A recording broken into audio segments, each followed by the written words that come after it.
Okay, it's Sunday morning. Sunday, the day after Saturday. Saturday, we did a lot of running on this bike. The client came over and did a test ride. Loves the way it runs.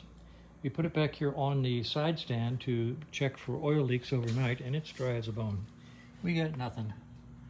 And I'm ready to release this bike back to the client and let him put some miles on it. Over here, I've got the Green Goddess up here, and it looks pretty good. We ran it yesterday for about 15 minutes just to circulate the oil. And we got a drop. And we got a drop, it's right here. And luckily, by going straight up, I can see that it is this oil fitting right here, the main oil fitting. See if I can zoom in a little bit here. The main oil fitting up in here. And if I do this with my finger, I've got oil. So I'm going to take the retaining bolt out, break this free, drain all the oil, clean the surfaces, reseal it, and tighten it back down. It's not the lines. The tubes are dry, so it actually has to be the gasket underneath this fitting or a bad solder joint up on higher, but I don't think so. They're only, you know what? Well, look at that.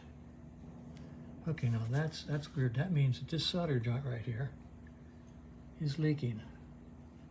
So it's not the gasket, it's the fitting. Okay, well, I can fix that.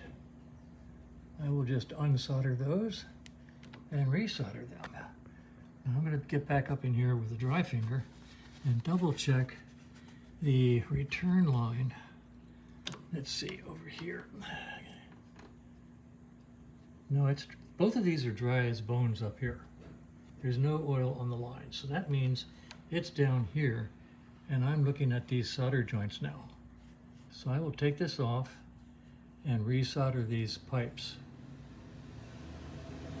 So, interesting. Okay, so the fun continues. Now, in the meantime, I don't know if I'll do that today or not. It's 9:30, 8:30. Oh, it's only 8:30. It's warm. I'm sweating like a so-and-so.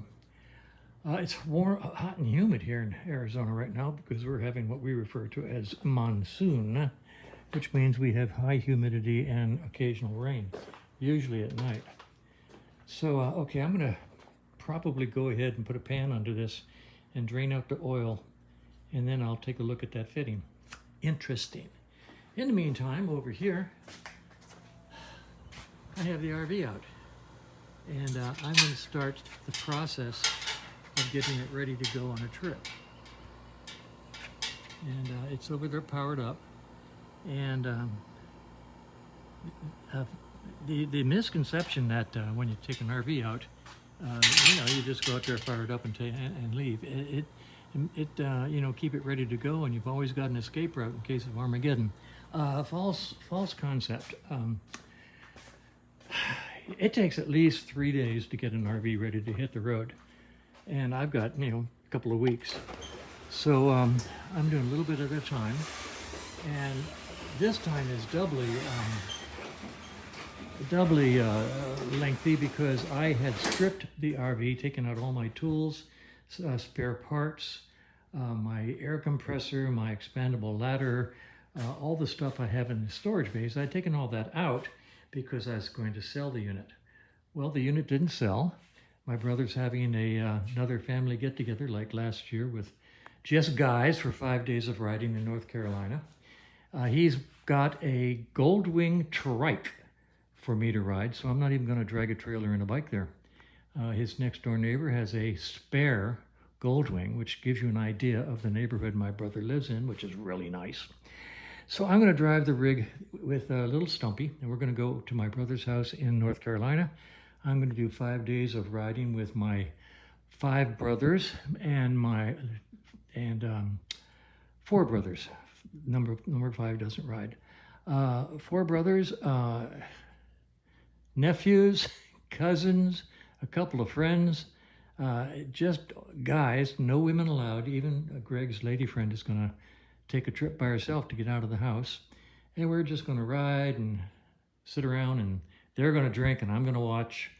and we will do a lot of scratching and passing gas and telling lewd guy stories and just basically having fun for 5 or 6 days, and then I'll turn around and come on back.